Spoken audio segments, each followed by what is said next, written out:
quaint little house, a stone's throw from the beach. Bathed in the evening light, it looked beautiful, in spite of its flaking paintwork and chipped tiles. The front door was opened by a harried-looking man, still dressed from a long day at the office. Are you Maria? My name's Joseph. I'm Isabel's father. I'm so sorry she bothered you this morning. Please, come in. I'd like to settle up properly. On the mantelpiece, I saw the remains of a broken statue. Without thinking, I picked up a fragment. Ah, my father's statue. What's left of it, at least. Yet another way I'd have disappointed him. It survived 100 years in this family. But 5 minutes with Isabel and... Do you think you can salvage it?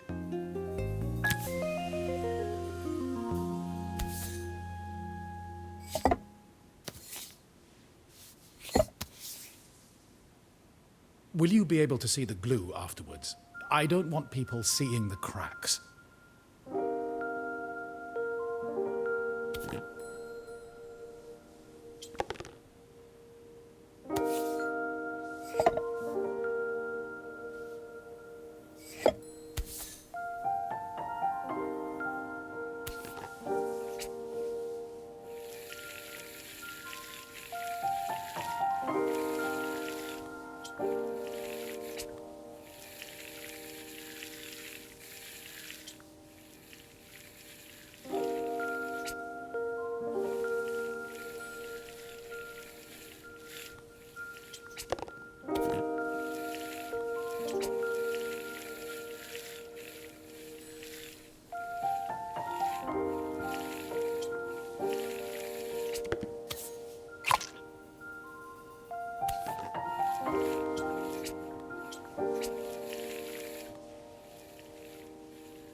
Sometimes I think my daughter should come with a warning label.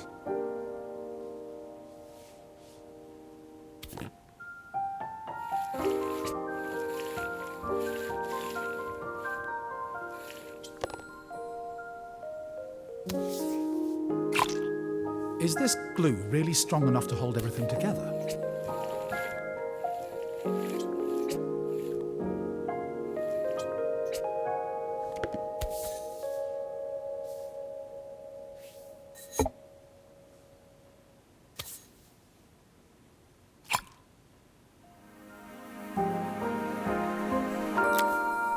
Thank you, Maria.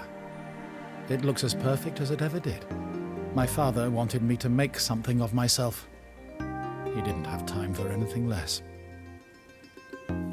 As Joseph put the statue back on the shelf, it nudged against the family portrait stood proudly next to it. So he was Bellariva's mayor. And that was Izzy's mom. They must both miss her so much. Sorry. I'm a little tired. I've been working late getting things sorted for the festival. There's only a few days to go. Looks like I'll be working late. Again.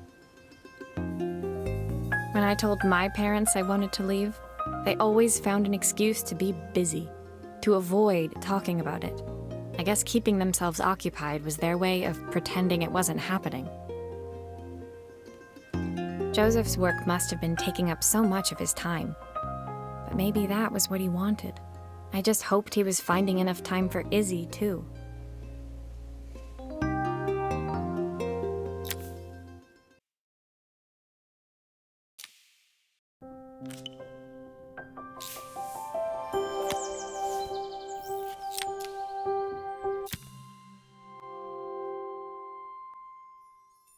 My second day in Bellariva dawned bright and clear. Another beautiful sunny morning. Walking into town, I passed cafes overflowing with customers cradling their morning coffees. I stopped, breathing in the smell of roasted coffee beans and freshly baked pastries. I was about to go inside when the owner of Carmen's, the cafe next door, stopped me. Hello, Maria? Were you here yesterday handing out flyers? I have a job for you. Her place was petite, tucked between its competitors as if hoping they wouldn't notice. Judging by the empty tables inside, though, her potential customers hadn't noticed it either. It's a bit slow today, but we're just getting started. I'm sure it'll pick up soon. As Carmen chatted, she walked over to the counter and returned with an old rotary phone. At least I've got plenty of time to practice my recipe for the festival. It's a new special I've been working on. I was hoping to call my sister for some, seasoning tips, but it won't connect. Can you see if you can figure out what's wrong?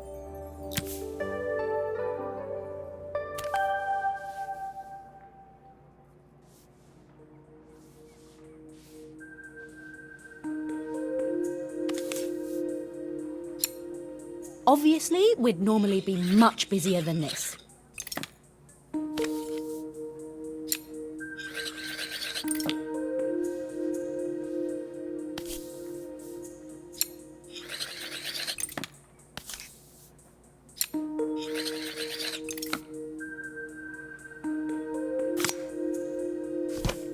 You can fix it, can't you?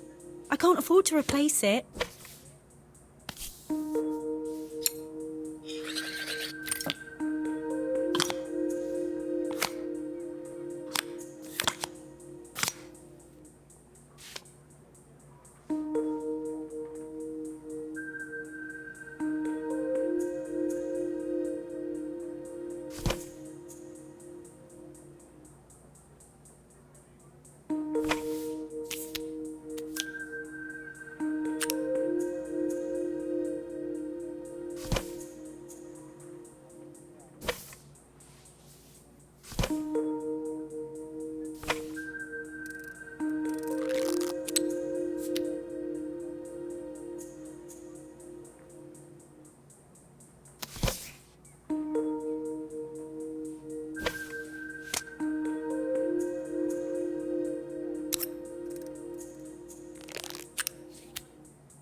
Looks like this new circuit board is all hooked up.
I handed the phone back to Carmen, she seemed almost reluctant to take it from me. So it's all working now, is it? I don't have to leave it to dry or let it cool down? Nope, it's ready to go. It'll be ringing off the hook in no time. That's if I can pay my phone bill, anyway. And the rent, and the suppliers. Anyway, take a seat and I'll be right with you. Your coffee's on the house. I sat at one of the empty tables, while at the counter, Carmen had started dialing the phone. Hello? How's my favourite sister doing today? As she talked, Carmen became more and more tense. This didn't seem like a call for some cooking advice. I know I still owe you from last time, but I can't afford to take part in the festival if I don't pay. I could almost feel the eye roll at the other end of the line. You don't need to be here, though. Can't you just put the check in the post? When the call ended, Carmen brought me my coffee, her hands trembling. Sorry about that. My sister's decided to fly in for a visit. Oh God, I have to get ready. Actually, I might have another job for you. Can you come by tomorrow?